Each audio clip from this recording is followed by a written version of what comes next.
Hi there, welcome back to the YouTube channel. Back again, we get another main deck commander, or main set commander for Outlaws of Thunder Junction, and today it's going to be Vadmir, New Blood.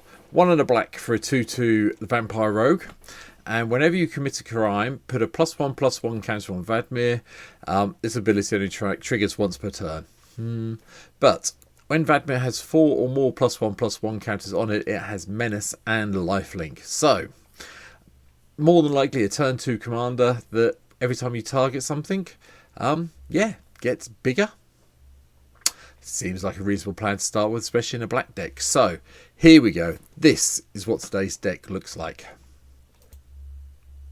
Before we go too far, I will say this is quite a straightforward deck. Committing crimes in black is really easy with the amount of removal we have and the amount of creatures that have comes into play abilities. So, as it says on the card, targeting anything they control and all cards in their graveyards is a crime. So here we go. Not particularly difficult. So what we want to do is get Vadmir down on turn 2, and then we're going to start hitting some of the other things. I mean, Shambling Goblin can come down on turn 1. If you cast Vadmir on turn 2, you've had this on turn 1, the chances are they may block it, and then you get to target something that you committed crime and end up with a 3/3. So we'll go with Shambling Goblin to start off with. This is followed by Corrupt Court Official, so we can get them to discard a card. Skullcap Snail does the same thing, but they exile a card from their hand. Eyeblight Assassin deals target creature when it enters the battlefield gets -1/-1 till the end turn, another crime. Feigns in because I need something to do with, later on, we can sacrifice some of our creatures, we can remove some counters, we can create some inklings, so on and so forth. Removing a counter from a creature, you don't really want to remove the +1/+1 counters if you can avoid it, but if push comes to shove and you need the treasure, you can. Murderous Rider saves double justice for us, a targeted removal spell and a 2/3 with lifelink.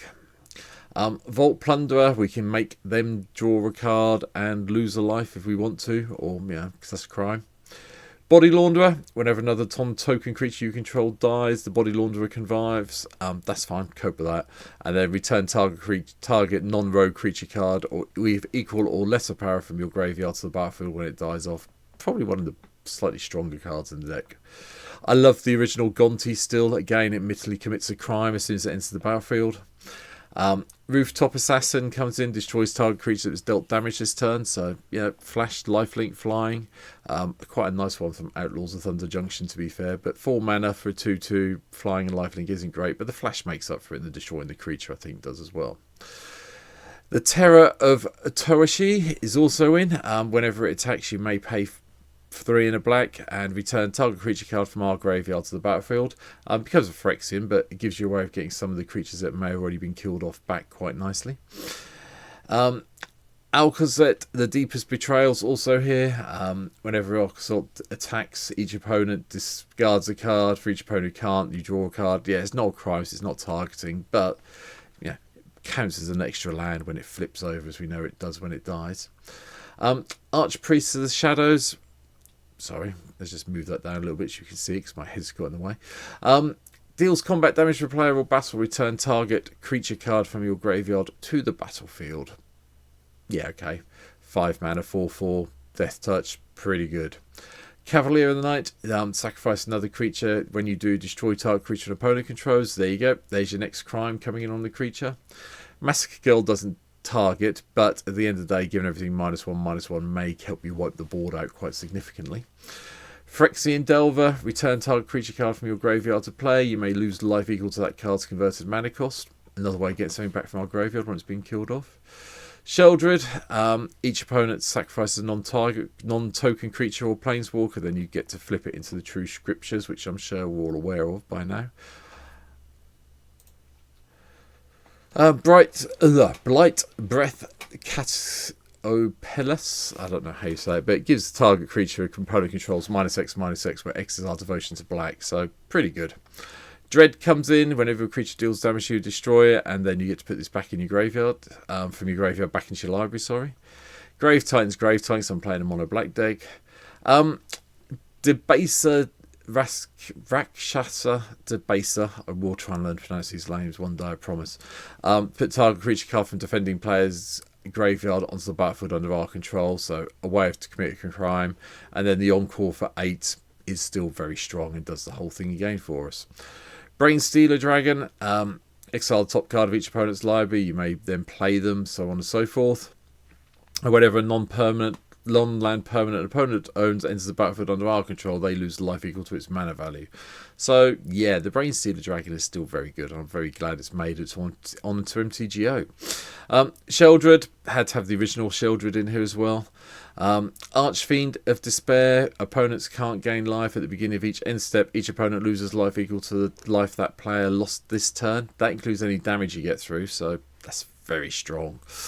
Archon of Cruelty does give you a way of committing a crime every time it enters the battlefield or attacks. And Bringer of the Last Gift is just fun. Enters the battlefield. If you cast it, each player sacrifices all of the creatures they control, then everything in everyone's graveyard comes back to the battlefield. Especially the stuff that wasn't put there. Only the stuff that wasn't put there as part of the first resolution of this. And then we have a lot of things that target creatures because we want to be committing the crimes for Vadmir. So we've got Black Sun's Twilight, Cut Down, Dark Blast, Deathwind, Fatal Push, Candy Grapple, Cast Down, Desert's Dew, Go for the Throat, Heartless Act, Infernal Grasp, and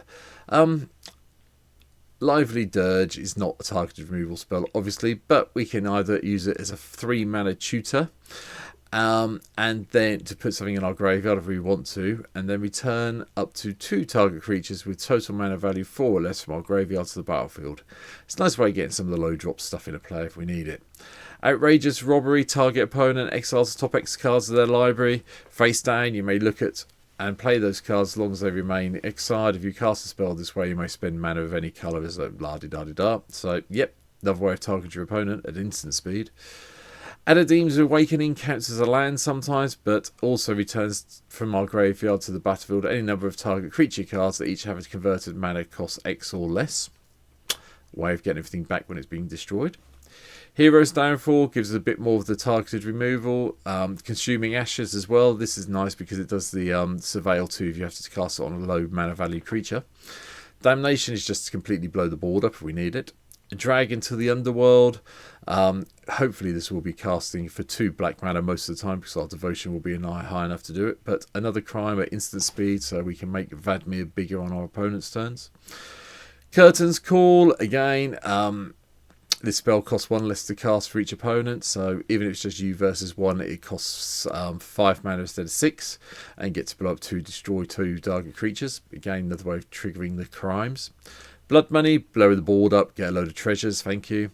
And a couple of fun cards to finish everything off with. Breach the Multiverse, because I haven't played it for ages, and I figured playing a mono black deck, I might as well have it in here.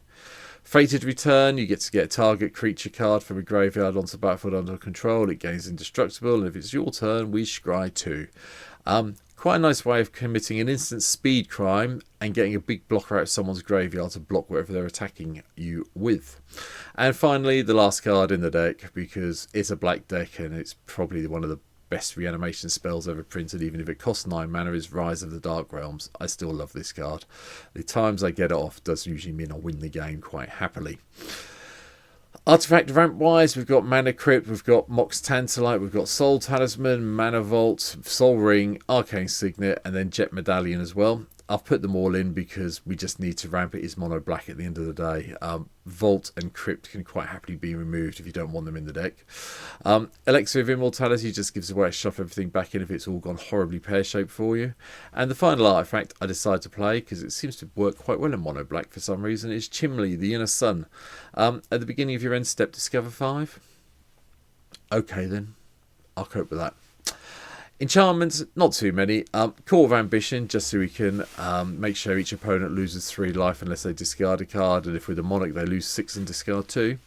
No Mercy, just so any creatures that do slip through us get destroyed when they deal damage to us. And it is damage. Notice that it's just not combat damage. So any pingers, tappers, etc. will also die if they deal damage to us. So yay. Grave Betrayal makes an appearance just so we can get the creatures that we do blow up back onto our side of the board as zombies. And Virtue Persistent, again, another spell that we can target, gain a couple of life, and then start nicking creature cards from a graveyard. So we do automatically commit a crime at the beginning of our upkeep each turn when this hits the play as the Virtue of Persistence. Beyond that, the rest of it is very basic. 31 Swamps, I didn't go too fancy with this deck. Urborg, Nykthos, Field of the Dead, Fabled Passage, Cabal Stronghold, and Cabal Coffers. Yeah. Like I say, nothing particularly fancy land-wise in this deck.